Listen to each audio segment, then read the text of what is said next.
Good afternoon. Today is February 25, 2025. The time is 4:38 p.m.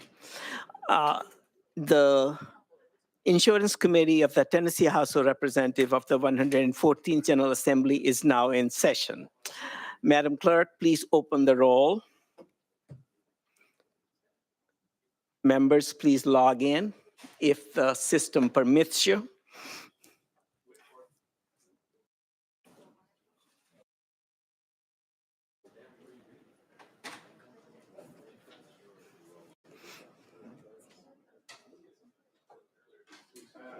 Well, You gotta sign in. okay. How do you? Oh.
Madam Clerk, we can call roll in the old-fashioned way.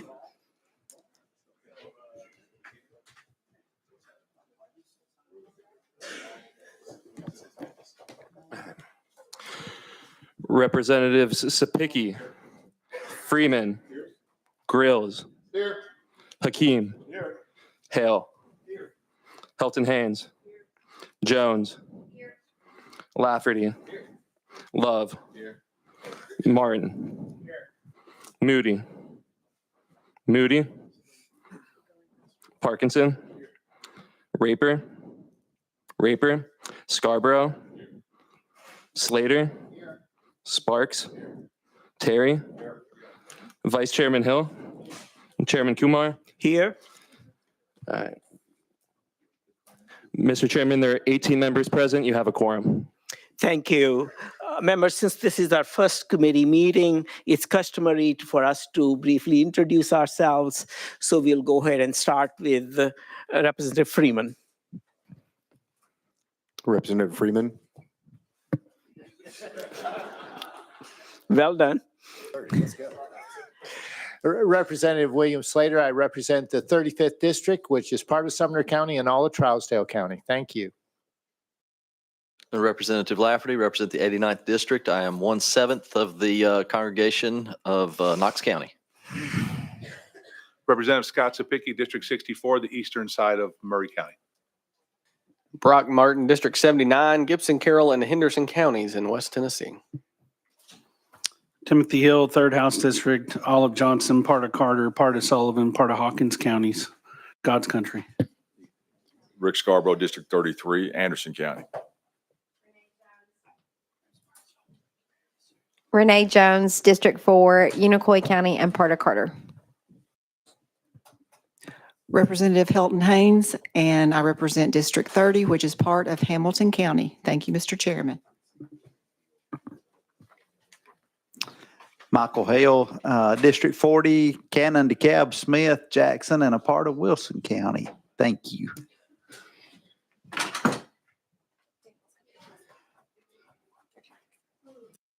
There we go. Representative Brian Terry, I represent District 48, which is the eastern half of Rutherford County.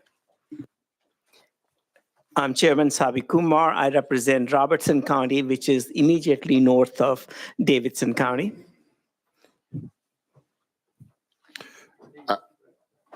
I am Rusty Rails. I represent District 77, Dyer Lake in Obion County, Northwest Tennessee.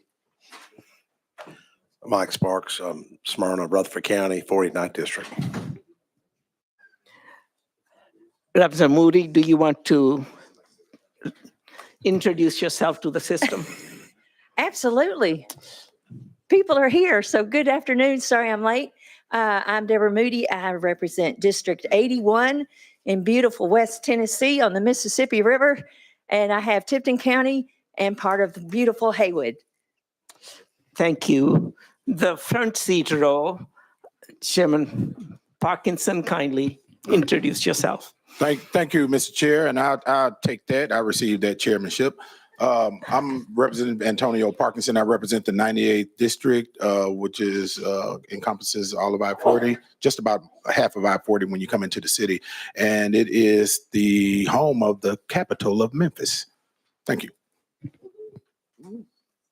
Hey, don't worry about it.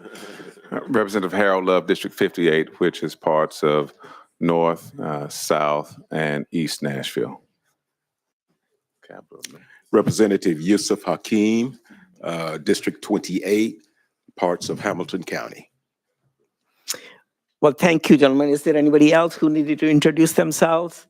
In the interest of time, we'll dispense with reading of the committee rules. They will be emailed to you. Kindly do look them over and memorize them. Our other staff that needs to be introduced are clerks at Nicholas Nicastro, Jennifer Andrade. Sergeant at Arms is Mr. Tyler Muniz. Our analyst is Ryan Vallone. Our assistant is Ms. Colleen Johnson. Our intern is Ms. Hannah Ramos. I don't think she's here. And our attorneys are Ms. Lovin, Middleton Dunn, and Mr. Matt King. Thank you, everyone. We are on to the calendar? Okay. We will have 6 items to consider before we go to the presentation.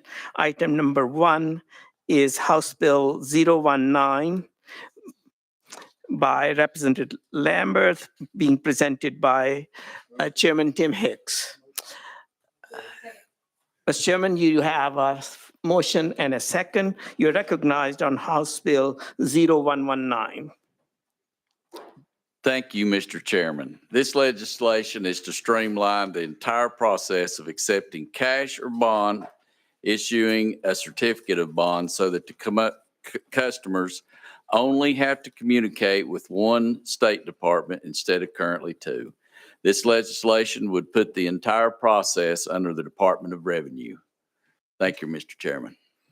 Thank you for that introduction. Members, do we have questions? Seeing none, are we ready to vote? Without objection, we are voting on House Bill 0119. All those in favor, please say aye, or is our system working? The system is working. Okay.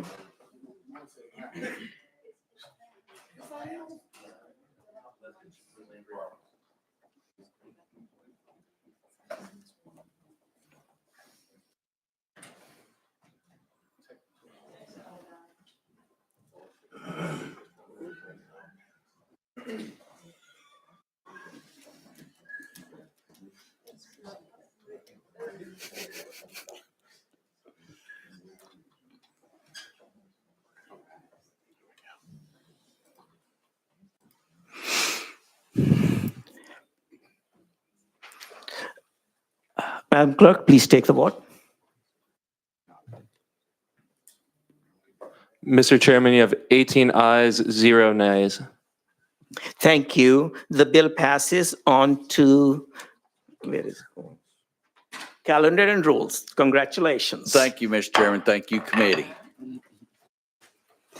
Next item on our agenda is House Bill 0502 by Chair Lady Littleton. We have a motion and second. Madam Chair Lady, you're recognized on House Bill 0502. Thank you, Mr. Chairman. House Bill 502 authorizes the Division of TennCare to provide coverage and benefits on behalf of an enrollee for the diagnosis, including genetic testing and treatment of Kleestra syndrome in the same manner and in the same extent as the division provides coverage for autism and Down syndrome. So Kleestra, I'm going to read what Kleestra is. There's less than 1,000 of them in the state of Tennessee. In the United States, but there are 8 in Tennessee, and 1 is in my district and 1 is in Chairman Hill's district. So this is what it does, and all they want, I'll say this at the beginning, they just want Kleestra to be noticed and known as Kleestra and not as Down syndrome or autism. And TennCare is perfectly fine with this, but it's a syndrome that's just now been recognized, and it's very, very rare. So it is a rare genetic disorder characterized by intellectual disability, childhood hypotonia, severe expressive speech delay, a distinctive facial appearance, and a spectrum of additional clinical features. Kleestra occurs when the EHMT1 gene is missing, broken, or altered, and this gene affects multiple organs and functions of the body, including the face, brain, and the heart. Some of the developing symptoms and features of Kleestra include developmentally delay and intellectual disability, distinctive facial features, including an unusual shaped head, a wide, short skull, speech, hearing, and behavioral disorders, congenital organ disorders, epilepsy, and seizures, and it's also, like I said, it's like Down syndrome, it mocks that, and autism. So this family that's in Dixon, in my district, they just want Kleestra to be known as Kleestra. And so we've worked it out. It does have an amendment, I think. Yes, that's So I true. guess I What should you say that. Well, thank you. I was waiting for you to finish, but what you described is your amendment bill. So let's go ahead and put the amendment on the bill. The amendment number is 003665, That's correct. right? So we have a motion and a second on attaching the amendment to the bill. All those in favor, please say aye. Opposed? None. Amendment goes on the bill. Members, you've heard the description of the bill as amended and about this rare syndrome. Now, do you have questions for the presenter? Well, question's been called. Madam Clerk, please open the vote. All those in favor, please vote yes. Those against, please vote no.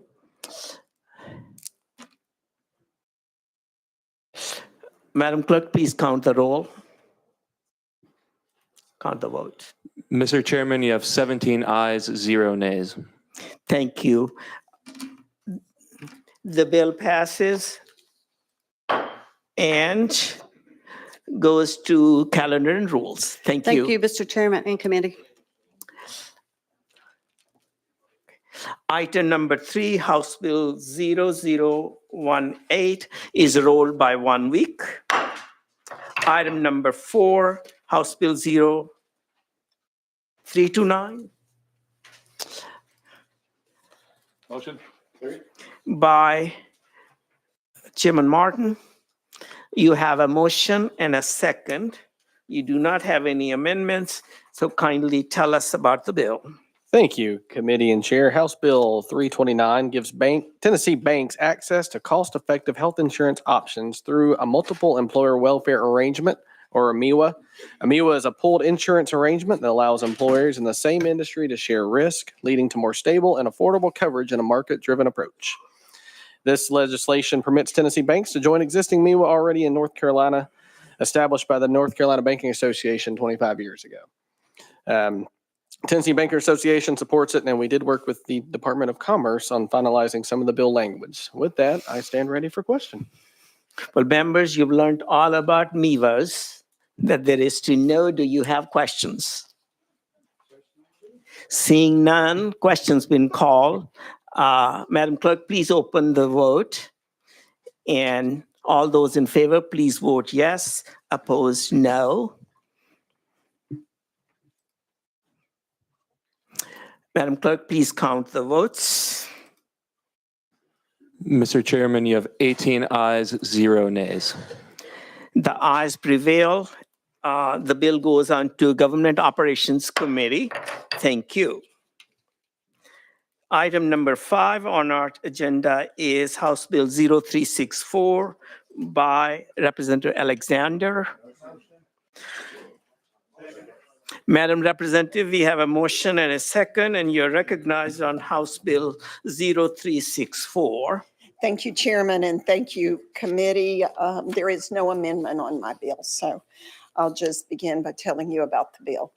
Emma's bill was a bill that I brought last year to committees, and it passed but did not get funded. It is a bill that all it says is that we would like TennCare to look at when making a determination of medical necessity.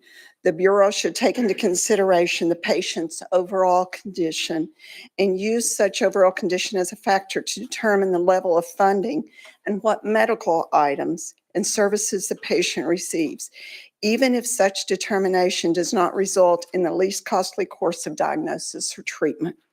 Consideration of the parent's overall condition requires a comprehensive medical review of the patient and includes, but is not limited to, consideration of the patient's mobility and ability to move or turn, the patient's cognitive awareness and ability to communicate, the patient's need for constant nursing supervision, and the patient's need for a ventilator or other life-sustaining equipment, regardless of the number of hours per day the patient uses a ventilator or life-sustaining equipment. If it pleases the committee, I happen to have Emma's parents here who would like to testify to what they've been through and explain why they wanted this bill. Well, thank you. That's very important. Thank you for bringing them. Without objection, we'll go out of session. And on my list, we have Mr. Mark Herod and Ms. Jody Herod.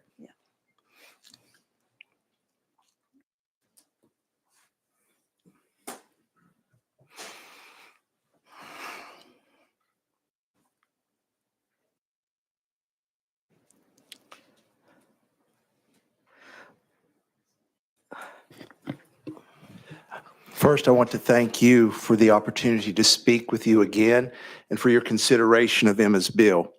Just a little bit of the background as to what brought this about. In 2016, my daughter Emma began her freshman year at Bryan College.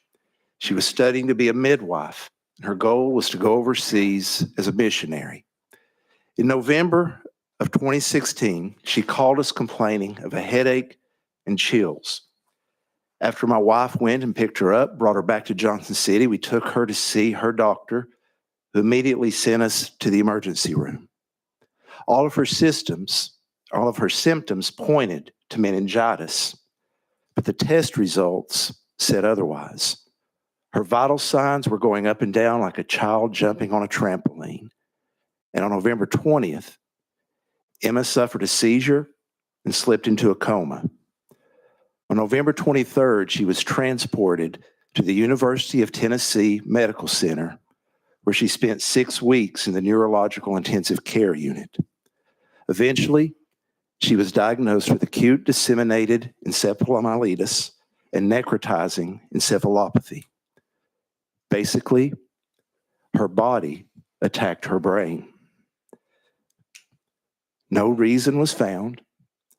There was no precipitating factor discovered. Emma eventually stabilized and was transported to another hospital. And that was good news, except it was followed by the heartbreaking news that she was deemed terminal. The doctors gave her anywhere from 6 weeks to 6 months to live. Shortly thereafter, on February 25th, we moved Emma to the hospice house in Bristol, Tennessee. Emma has always been stubborn, and because of that, she didn't believe the doctor's diagnosis, even though she couldn't hear it. She began to improve. In fact, to the point where she no longer qualified for hospice care. And on December 26th of 2017, we brought her home. My wife and I take care of her. Emma cannot move on her own. She is nonverbal. She communicates with a nod or a shake of her head. She has a tracheostomy, uses a feeding tube, and at night, she is on a ventilator. Improvement has been very slow. We are very grateful for the help that we have received from our neighbors and fellow Tennesseans through TennCare. We would not be here today without it. In 2023, we were informed that since Emma had improved and no longer needed the ventilator for 12 hours a night, her funding was going to be reduced per the law. That funding helped provide nursing care for Emma.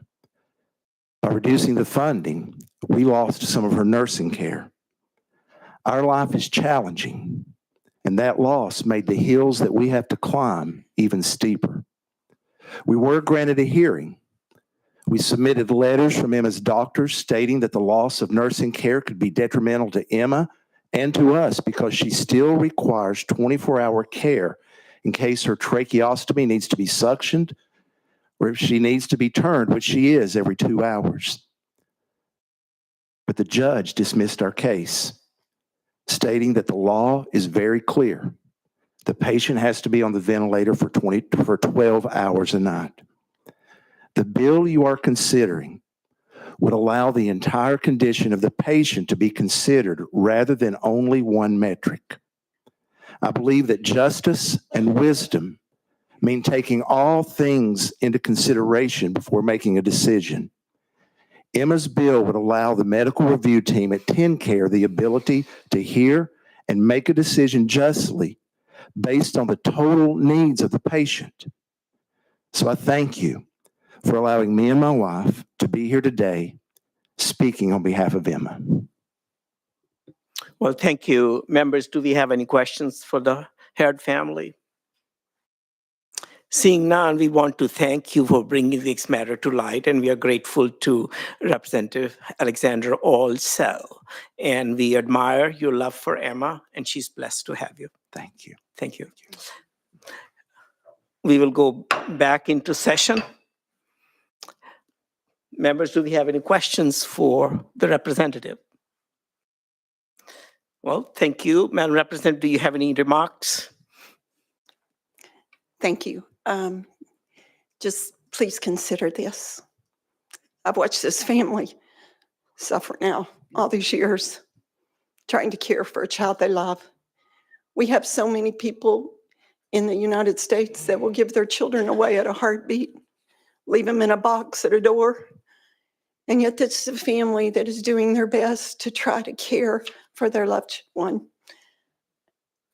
If we can't do this in this state, what good are we? These are our most vulnerable people. They need every bit of care that we can possibly give them. I know that it will be an inconvenience to TennCare, but we're just asking them, look at other things. We're not asking them to do anything other than just look at what the patient really needs. That's what we're here for.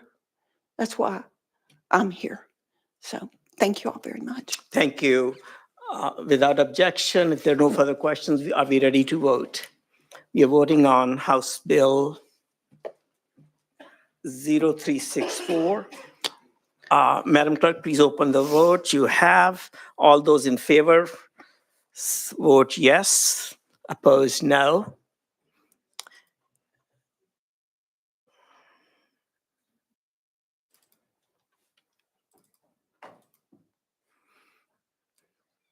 Madam Clerk, please count the vote. Mr. Chairman, you have 18 ayes, 0 nays. The ayes prevail. The bill moves on to Senate Finance, Ways and Means Subcommittee. Thank you. Thank you, Chairman. The last item on our agenda is House Bill 0161 by Representative McCammon. You have a motion and a second. You're recognized. Thank you, Chairman. Members, House Bill 161 is a simple parity bill between life insurance companies and property and casualty insurance companies. Currently, life insurance companies are able to invest 20% of their holdings into foreign-owned assets. State law right now limits property and casualty companies to 1% of their holdings. This bill just raises the property and casualty limit to 20% to be on par with the life insurance. This will mirror several of our surrounding states, and it's the industry standard. So with that, I stand ready for questions and renew my motion. Members, you've heard the explanation. Do you have questions?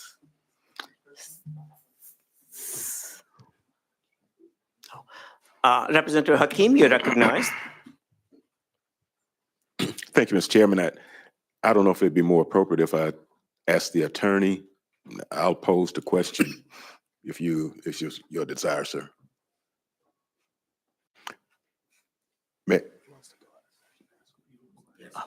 Go ahead. Okay. Sure. Without objection, we'll go out of session. What is your question for legal? Okay. Insurance companies, are they, when I say are they regulated, is there an entity that ensures that they are at that 20% mark, or that they have the opportunity to run wild, so to speak, and go beyond? And does that put the persons who have insurance at risk if they fold or go under or something of that nature? Levin Middleton, Office of Legal Services. From my understanding, the Department of Commerce and Insurance regulates insurance companies. So with that regard, they are the entity that would ensure that insurance companies are complying with the investment requirements and, protect consumers in that way. Do you need a follow-up? No, thank you, Mr. Chairman. Thank you to legals. Okay.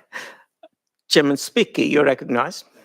Thank you, Mr. Chairman. Just a clarification for legal. Does this bill expand the abilities of insurance companies to incur more risk in financial investments? Legal. To my knowledge, the bill isn't changing how, like, the types of investments other than the money market fund that they can invest in. It's just increasing the amounts that they can do. In terms of whether that incurs additional risk, I can't really speak to that aspect. Any other questions for legal? If not, we'll go back into session. Do we have questions for Representative McCammon? Seeing none, questions been called. All those in favor, Madam Clerk or Mr. Clerk, open the vote. We are voting on House Bill 161. All those in favor, please vote yes. Opposed, no.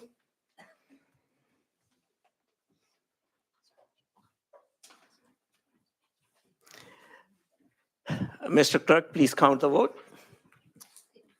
Mr. Chairman, you have 18 ayes, 0 nays. The bill passes and goes on to calendar and rules. Thank you, Mr. McCammon. That completes our calendar for today. Members, do you have any questions or special mentions? We do have a presentation from the Department of Commerce and Insurance that we've been looking forward to, and they are here, and therefore we will go out of session. No, thank you.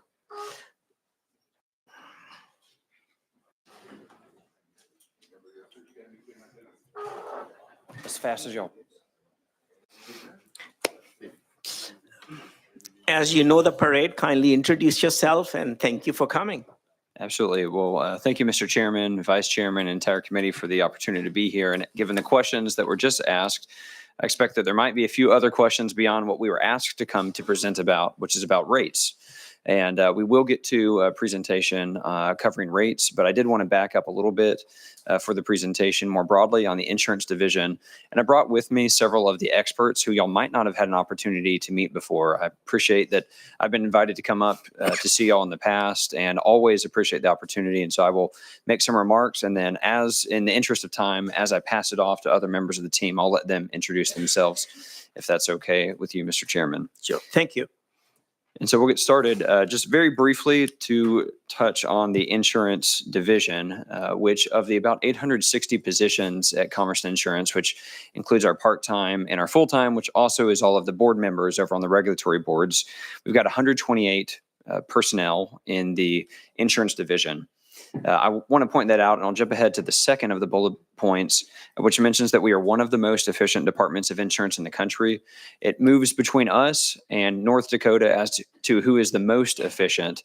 And the ratio by which we arrive at that is looking at that top number, the 75 billion in premium volume, and then the amount of employees that work in the division of insurance. So it's a number we're very proud of, not just because of it's a superlative that we enjoy, but because it goes to the broader philosophy that we have about faithfully implementing the law, which includes making sure that companies are solvent and are able to pay the claims and do pay the claims, in fact, when a consumer calls on it. And we'd be happy to talk about that to the risk and the ability that we have to regulate them. I'll move to our next slide to just briefly touch on the National Association of Insurance Commissioners, which I know for most of the members of this committee is an acronym, NAIC, that you've heard many times before. But the National Association of Insurance Commissioners is the state-based, is the representation of the state-based regulation of insurance. So we are very proud that insurance is primarily regulated at the state level. And that's not because we want to protect our fiefdom of regulating, but because we think that it's most responsive to the people of Tennessee and that we're able to make appropriate decisions for Tennessee and protecting Tennessee consumers. So it's been a longstanding tradition that the Tennessee Department of Commerce and Insurance not only participates in, but leads efforts at the National Association of Insurance Commissioners. And that's something that myself and the rest of the team continue to move forward with. So I serve as the co-vice chair of the A committee, that's the Life Insurance and Annuities Committee. Also a participant on the Market Regulation and Consumer Affairs D committee.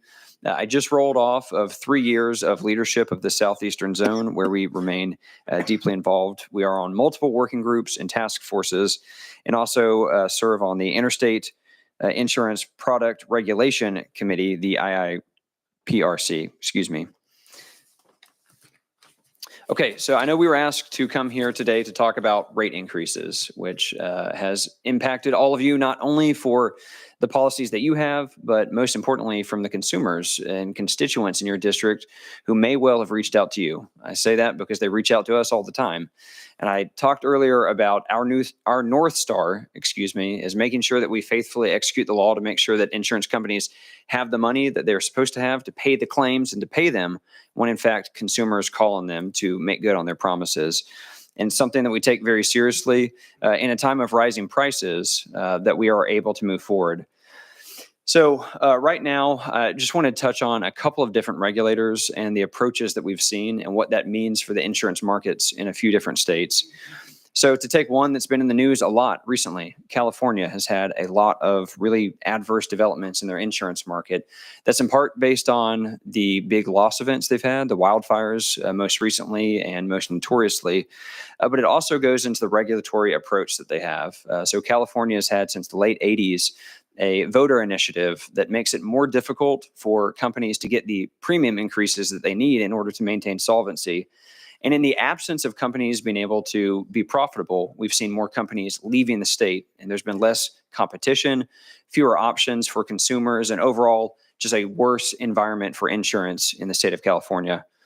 Florida also has a lot of risks, not wildfires, but instead hurricanes, as we all know, and condo collapses and a lot of really expensive losses that they've experienced. So Florida was also experiencing some adverse developments in their insurance market. They undertook some tort reforms, which brought about 9 new entrants into their marketplace, and they are starting to see stabilization in their market. I wanted to compare and contrast those two to move down to Tennessee. I am very fortunate as the leader of Commerce Insurance to have inherited a really stable department. We have phenomenal leadership from top to bottom. And I'm the inheritor of really great policies that have supported a pro-market approach where we have a lot of competition in our market, which we firmly believe protects the consumers as well as anything that we can do on the regulation side. And so we do take that regulation really seriously, where we ensure the adequacy of the rates, that they can cover loss experiences, and that they're not unfairly burdensome, and that they're not unfairly discriminatory, where there's an unfair variance between policyholders who have identical exposures and experiences. So we continue to have a really good experience in Tennessee. And just as an aside, because I know we have some representatives from Northeast Tennessee, mentioned after Hurricane Helene, where we saw the strength in our market, over 14,000 claims filed, and we've had over $211 million in paid losses. So at this point, for a deeper dive into the way in which rates are actually approved, I'd like to hand it over to Director Crandall. So Zach, if you take it away, please. Hi, I'm Zach Crandall, and I'm the director of our policy analysis section. So my section reviews form, rate, and rule filings submitted by insurance companies for lines of business such as life, accident, and health, and property and casualty. We get over 5,000 submissions a year, and we do all of those reviews with a team of 12. So we'd like to think that speaks to efficiency. We understand that this is the types of business that we all have insurance policies for. So we all have auto policies, we all have homeowners, we all have health insurance. And so we take our review of these types of insurance very seriously. We understand that it's a big responsibility. I have an example of what a filing looks like up on the screen there. And the first thing you can see here, well, maybe you can't really see it, but all of our filings submitted through this program called SURF are publicly available. There's a great deal of transparency in our reviews. So there's a link on our website where anybody could go in and they could search for their insurance company and they could see exactly what we see. So all this information is publicly available. You'll note that this is a private passenger auto filing. So these are submitted by types of insurance. And this will determine what team is reviewing the filing and which laws and regulations are going to apply. Note that this is filed as prior approval. So prior approval means that any form or rate that an insurance company intends to utilize in this state for personal property and casualty insurance and life, accident, health insurance must be submitted to the department and reviewed and approved by the department before they can utilize those. Now, there is an additional method called use and file, and this is something that commercial insurers might utilize. And this allows them to utilize forms or rates up to 15 days in advance of filing. Now, this means they can meet market conditions and get to that speed to market quicker, which is ideal for a commercial filer, but any personal insured is going to receive a rate or a policy that has been reviewed and approved by the department first. So rates, what's required to be submitted? We receive tables of base rates, and then any calculation or adjustment that reaches that final premium that an individual insured is actually going to pay. So classifications of risk, various rating factors, surcharges, discounts, policy fees, all of those must be submitted and reviewed by the department. Now, there's a law in Tennessee, Title 56, Chapter 5, Section 103, that states all rates must be neither inadequate, excessive, nor unfairly discriminatory. So to that end, we ensure that all rates are actuarially justified. So insurers use actuaries to develop their rates. We use actuaries to double check their work. So we contract with actuaries who are going through and they're using the same statistical methods, and they're ensuring that what the insurer is justifying their rates with is adhering to standard principles of actuarial science, that they're adhering to industry norms, and they're making sure that the data that they're using to reach the numbers that they're providing us is accurate. They're ensuring that this information is reliable and the assumptions that they're reaching are reasonable. And so we'll work with a company if their information is insufficient, we'll file an objection and we'll work with them to try to resolve any deficiency. We have up to 30 days to either approve or object to a filing that comes into Tennessee. So that is a rate review in a nutshell. On the next slide there, you'll see a form filing. So forms are the policy itself. This is your actual policy language, the terms and conditions, the coverages, anything attached to the policy. We're examining that and we're making sure that anything that's required to be in there by state law or regulation is in there. And we're making sure that anything that's in the policy that would violate state law or regulation is being objected to. So we object to those similarly and ensure that we're only approving what's meeting the standards required by the department. And that's a policy analysis in a nutshell. Let's skip the next slide. And Trey Hancock. There you go. Thank you. Yeah, so my name's Trey Hancock. I'm the Director of Financial Affairs for the Insurance Division. And as the representative asked earlier, who oversees to make sure that companies are not just running wild with their investments? That would be me and that would be my team.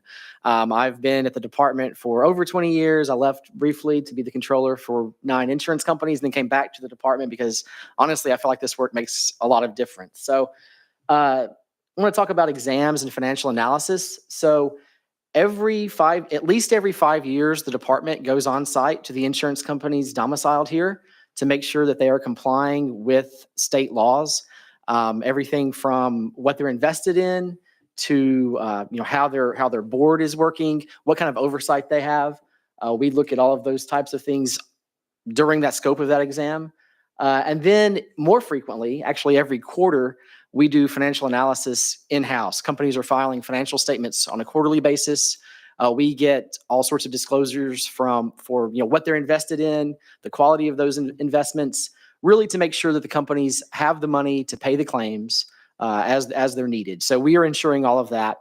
I can keep it kind of high level, but that's really what we do. And really what we're doing this so that other states can rely on Tennessee companies that are writing business in their states, just as we rely on, say, companies from Florida that are writing in Tennessee. And that's I want to segue into the next topic. And that we can rely on each other's information because it is state-based, but there's an accreditation program which Tennessee is accredited a member of. Commissioner? Members, do you have any questions? I'm just making sure everybody's awake. Thank you, Mr. Commissioner. Go ahead. Well, yeah, thank you. We do have a few other slides if we still have the committee's attention. And I will hand it over next to Scott to pick back up. But just briefly on the topic of accreditation, as was just mentioned, that is a 5-year cycle. And we just today completed a exit interview for what will be the start of our next accreditation. Obviously, it was just the beginning of it, but we continue to receive really good marks on that, which is a credit to the phenomenal team that we have. So I'll turn it over to Director McAnally. Hey, thank you, Commissioner. Good afternoon, Chairman and members. I'm Scott McAnally. I'm the Insurance Director at the department, and I'll be using my slide to share with you the results of our 2025 Mental Health Parity Report. This is the 4th annual report that we've done on mental health parity compliance in Tennessee. So just a quick reminder on the concept of mental health parity, that is that if you're a health insurance company that provides medical or surgical benefits, you must also provide mental health and substance abuse benefits at effectively at the same level. The major regulatory framework for mental health parity goes back 15 years, and it exists in both state and federal law. Key findings from 2025 are complaints went from 4 in 2023 to up to 5 in 2024. We also found, however, that our objections at filing, as Zach kind of covered earlier, was at 0 for the 2nd year in a row, and it was at 9 in 2023. So we are pleased to see improvement from companies with that. We also have one company that is subject to mental health parity reports that is under examination. So Trey kind of covered examinations. When their report is finalized and published in the summer, it'll have the statement on what we found when we looked into mental health parity as part of their examination. One final highlight is that new federal rules to support mental health parity were finalized in September of last year. Those are linked in the report. There are a few summaries on the slide there, and our report is available on our website. Hey, Bill Huddleston, Assistant Commissioner for Insurance.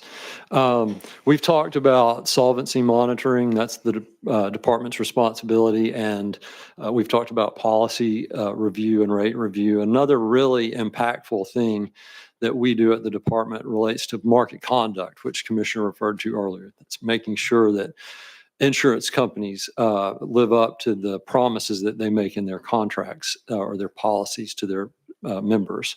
So one of the ways we go about that is our group that is called Consumer Insurance Services. They ensure compliance with those laws and that the company is living up to the policy promises that they make with their customers. This is done through a formal complaint process. They also do outreach and education. So it's really important to understand that we get about 25,000 initial contacts a year from consumers that have questions about their policy or maybe something that's happened with their policy. That materializes into usually somewhere between 3,500 and 4,000 formal complaints.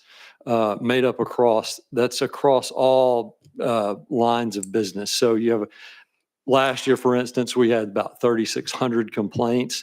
1,600 of those were life and health, and about 2,000 were around property and casualty.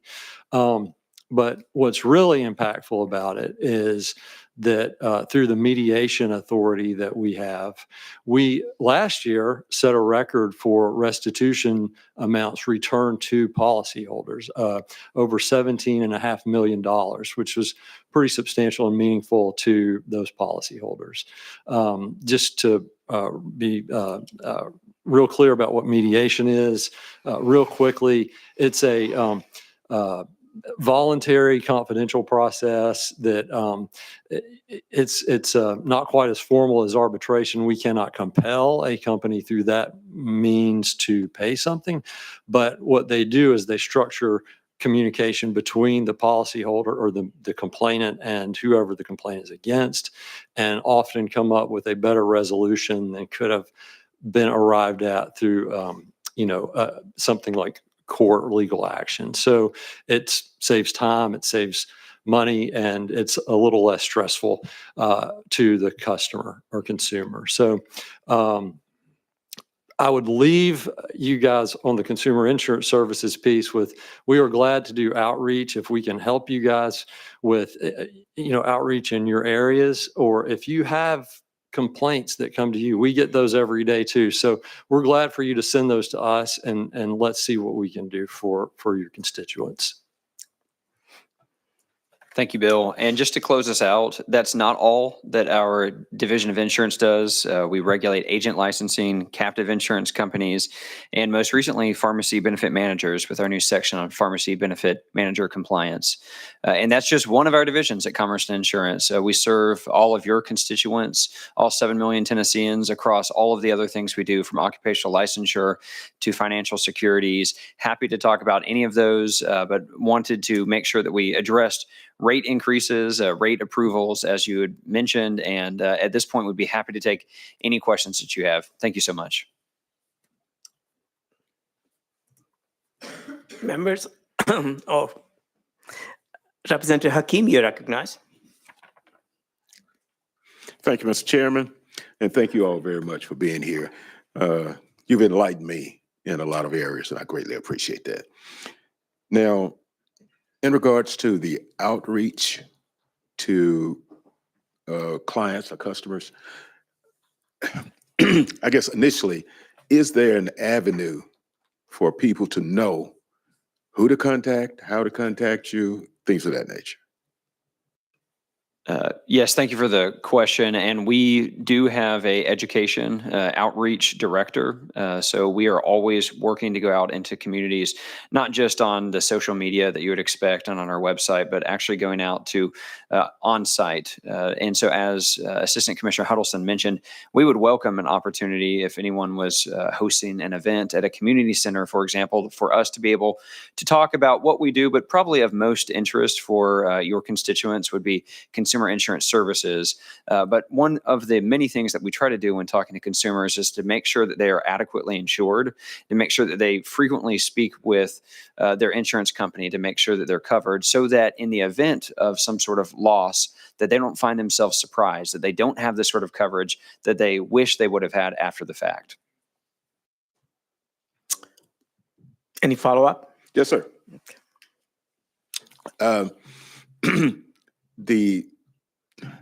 I guess the insurance companies,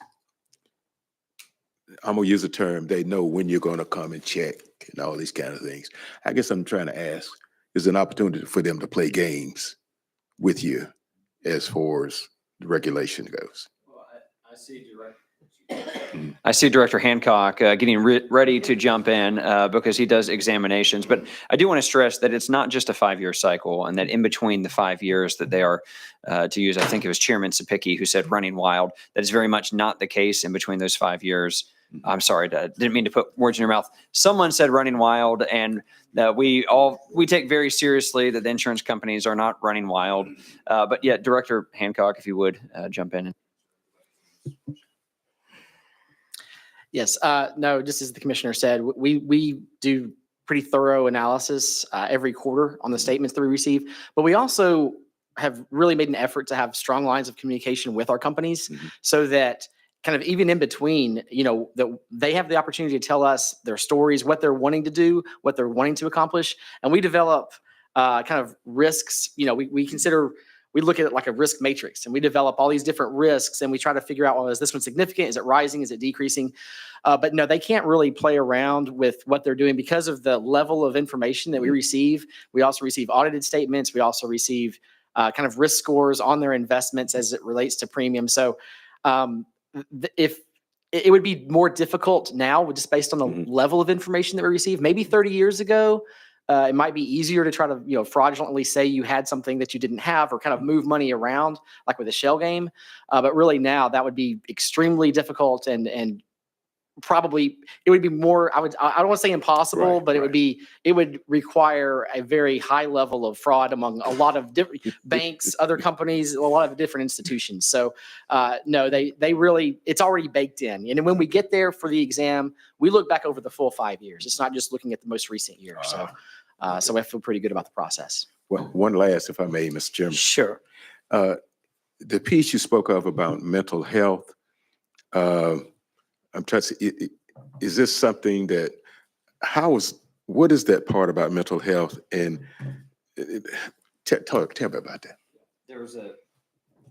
I'll go over to Director McAnally in just a moment. But there's a state law that was passed that required mental health services to be offered at the same level. So that is the mental health parity report that Director McAnally walked through in order to show what the complaints are. And that's responsive to another state law. We have to give this report, and Director McAnally was hoping for the opportunity to give the report today so that we could satisfy that statutory requirement. But Scott, if you would, please. Okay, thank you, Commissioner. Yeah, Commissioner really covered it. So the annual mental health parity report focuses on what our sections do on an annual basis. That's going to be policy analysis, because you have filings that are constantly happening. Consumer insurance services, because complaints are constantly coming in.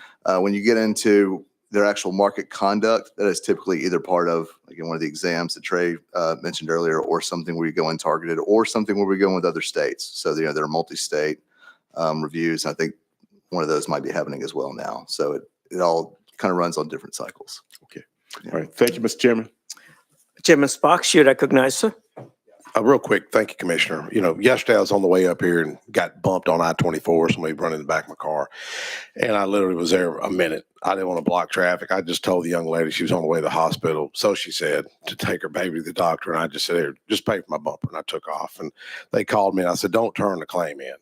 just don't turn the claim in. And I see a lot of young people where even one of our colleagues up here, well, staffers, he had a little accident. He goes, I'm going to call the insurance company. I said, dude, don't turn that in, because you're going to see more rates rise, and especially these young people. And good thing about getting older, your rates start to come down, especially if you got multiple vehicles. But with that being said, my question really is about PBMs. What's an example of how y'all regulate PBMs, or what's a typical complaint about PBMs?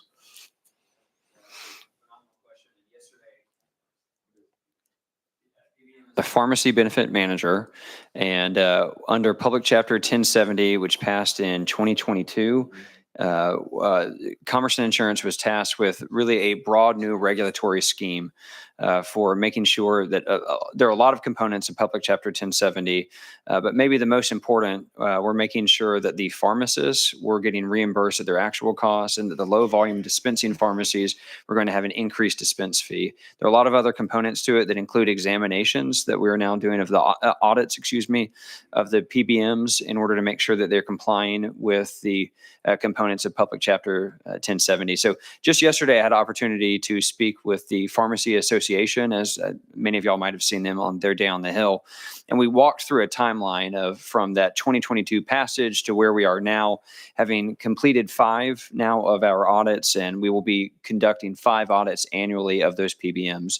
So an entirely new section where we promulgated emergency rules about their initial appeals process, filings, and more. And we've now moved into what that actual regulation looks like, and moving into the audits. And there was a lot of shoreline to cover that I'd be happy to go into, or let Assistant Commissioner Huddleston. But yeah, this is still a relatively new section, the first one that has been added in my 4 years as the Commissioner at Commerce and Insurance.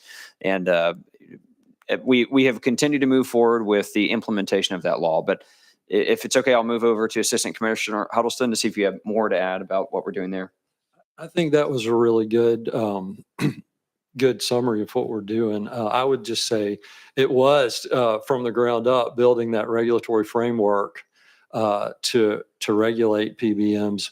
We have, as Commissioner said, had 2 different rule hearings to put rules in place around appeals processes and around audits.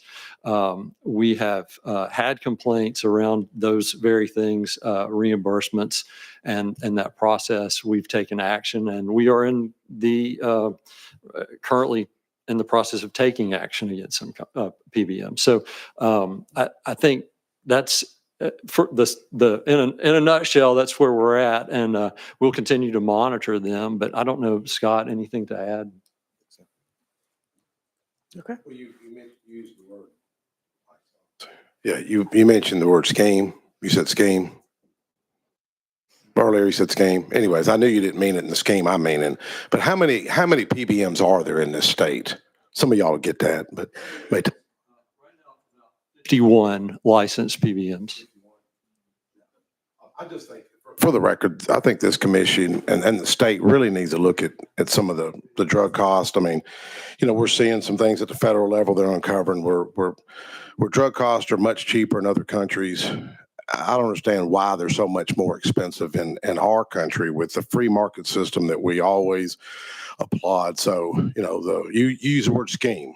I mean, I know you're not applying it towards PBMs. I call it all a scheme, for the record. Just this committee and the chairman, this is an area that we really need to dig deep into. And I don't know who does that. I don't think anybody does, to be honest with you. But I just wanted to get that in there about PBMs. Thank you, Chairman. Thank you, Chairman Sparks. We're going to depend on you to do that. Chairman Lafferty, you recognize. Thank you, Mr. Chairman. I was just curious, with the bill that's on the move to broaden the opportunities for investments overseas, what do you anticipate that might get us some more companies domiciled here once we come up to par with some of our neighbors?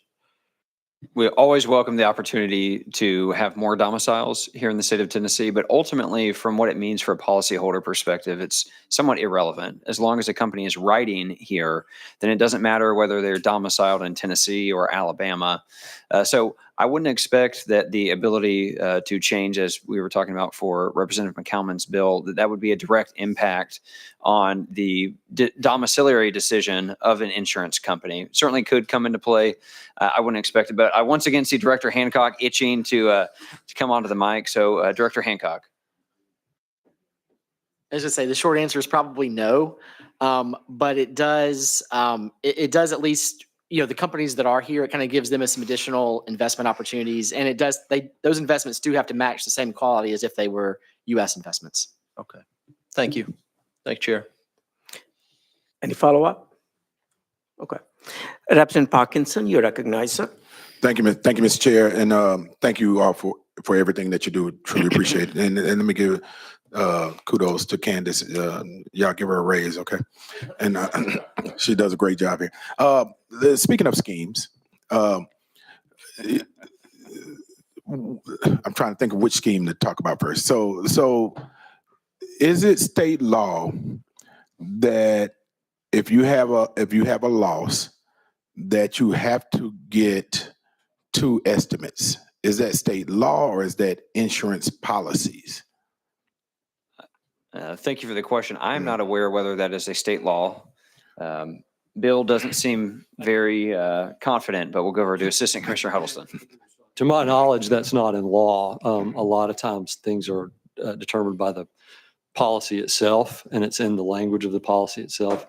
I don't recall that being in statute or rule anywhere. So. Okay. And so a consumer that gets 1 estimate, would that insurance company have the right not to pay on that claim if they didn't get 2 estimates? It just basically depends on what's in the policy. It depends on it. A lot of times just goes back to the policy language. Okay. And so let me ask it a different way then. So let's say, for instance, a policy holder with a company damaged your property. You file a claim against that policyholder, so you don't have a policy with this other policy with this company. What do they have the right not to pay you for your damages because you did not get 2 claims if it's not law? I don't. Again, if it's covered in the policy, however it's covered it depends on the language. If I may, I'll try to speak clearly to maybe not say the word scheme again. I didn't intend to if I did earlier. I think maybe the crux of what you're asking about is the subrogation of the claim, wherein the insurance company, your insurance company in this example, would be seeking to be made whole via the other policyholder, the one who I think you said wrecked into your. I apologize. I'm misspeaking entirely today. And you're fine. You didn't use the word scheme, but so you're fine. So let's say, I had an individual that ran over my bushes and flower bed. They were insured, and let's put it on the record. They were insured by the General Insurance, the General. And the General was out of Florida. They asked for 2 estimates. And I didn't have time to get 2 estimates. I got them 1. And they refused to pay the claim because I didn't get them 2 estimates. And I asked them, what's their state law? It wasn't state law. I don't have an agreement with them as a policyholder. So I shouldn't be subject to their policy, and so I'm asking, is that state law? And is that something we need to clarify in state law? It is a scheme. I suspect that our consumer insurance services that Bill went over earlier would be able to help you out in this specific scenario, not in the scheme, but would be able to help you out. And I'd love the opportunity for us to follow up with you afterwards if we can. Okay, I think that would be. I think the clarification is important for everyone statewide. So and that now the last scheme is why is credit a factor when policies are being created? So We get a lot of questions about credit, a little bit less than we did a few years ago when this was on the forefront of a lot of minds of insurers. Credit is one of many factors used for the underwriting decisions from the insurance companies. There have been some states that have taken moves to limit the ability of insurers to consider credit in their underwriting decisions. It's not something that we have been supportive of at a department level. We would obviously defer to the General Assembly if that was something that the General Assembly moved forward with. But generally, philosophically, we like to take the approach of letting the insurance companies within the confines of the law make the actuarial justifications based on what they have experienced matters from a claims experience perspective. So the insurance companies can present compelling information as to the validity of credit rating in that underwriting action. There have been some companies that have purported to not use credit rating when in fact they still do because they continue to find validity in it. So just broadly, the companies report that it matters to them from a important data set, and it's not been something that we have moved forward with trying to restrict. Okay, and just last question. So is there a correlation then between individuals with, not so good credit and higher rates, and a correlation between individuals with not so good credit that tend to be living in higher poverty and having higher rates? And have we taken a look at that? Because, it's expensive to be poor. And so it seems that poor people tend to have to shell out more money that they actually don't have, to be within the laws of our states, because it is mandatory that they have insurance. And so, and if credit is a determining factor, and you live in community credit, because if I'm not mistaken, that factors in too. Am I correct? Based on that, I would assume that they say that if you live in let's say the zip code 38127 in the Fraser community, you're going to pay a higher rate than you would in Franklin because of the zip code. And so how do we make it so that people can be within the state law and there not be such a disparity between, the haves and the have-nots? Yeah, absolutely. The question about zip code rating would fall under prohibited practices about proxy discrimination. So that would not be allowed under current state law. So the question about whether there is data to show that an individual with lower credit rating is likely to have more claims experiences, yes, there is data that demonstrates that. And that's why the companies continue to use that data as one of the pieces that they're using in the underwriting decisions. Okay, thank you. Yep. I know it's getting late, but just a question, probably, I guess it'll be for Mr. Crandall. If a constituent asks me, are my insurance rates fair as compared to other states, other places, what is a simple answer I can give him? Can you repeat the question? If a constituent was to ask me the rates that they're being charged for their homeowners insurance or auto insurance, are they fair as compared to other places? Yes. So as stated, all rates have to be actuarially justified. So they need to provide sufficient data to back up the numbers. And they'll use claims history that are specific to Tennessee for the most part, and if they can. So generally, yes, they will be justified and fair. If this is a person who looks at me and says, what do you mean actuary? What's an actuary? So an actuary is a professional who specializes in mathematics for risk assessment. So they spend years getting certified in their respective organizations to be able to mathematically show how risk can be calculated into actual numbers. It's a complicated science, and I'm not an actuary. So it's risk analysis. Essentially. That's what has been said about people who are in Las Vegas. Go there. Last question. just as in the event of a bank failure, we have FDIC to depend on. Is there a similar entity for insurance?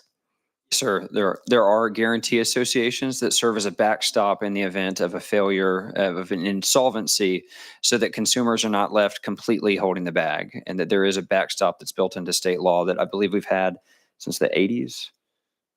It's been on the books for quite a while, and those guarantee associations, the department has a regulatory relationship with those as well. And are all insurance companies covered by them, or is it up to an insurance company to purchase that coverage? State law would require the participation of the ones that are writing the types of coverage that state law mandates they participate in. So there would be some types of insurance that would fall outside of guarantee association protection. So earlier, I very briefly mentioned captive insurance would be one that it would not be covered, which you would probably not expect. And we probably don't want to go into it, but captive insurance in which essentially they're owning the risk. And so they're taking on that greater responsibility, and they don't have that backstop. Well, thank you. Members, any other questions? If not, thank you very much, Mr. Commissioner and team. Thank you for coming. We will go back into session. Any questions about housekeeping or anything? Is this time 4:30 suitable? Our only other alternatives would be 8 o'clock on Tuesday mornings. So if you want to think about it, 8 o'clock Tuesday morning? I thought that was open, but it may not be. It may be too late. Okay.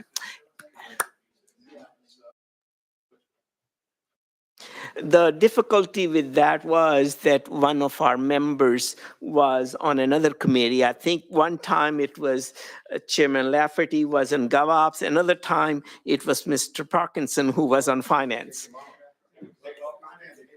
Yeah, I think that's we can entertain that. I'm sorry, you're in finance too? Yeah, so those were the difficulties when you tried to find alternate times, but Tammy, our clerk, worked really hard on it. Yes, sir. Mr. Chairman, it's been my experience when Parks and I were on education that once finance got through with their budget hearings, the time flipped. And so it was like we had the time until finance finished, and then we went to a better time. So that may be something we can consider, that 8 o'clock piece. So there is hope. And there's love also, Mr. Chairman. So if no further questions, we stand adjourned.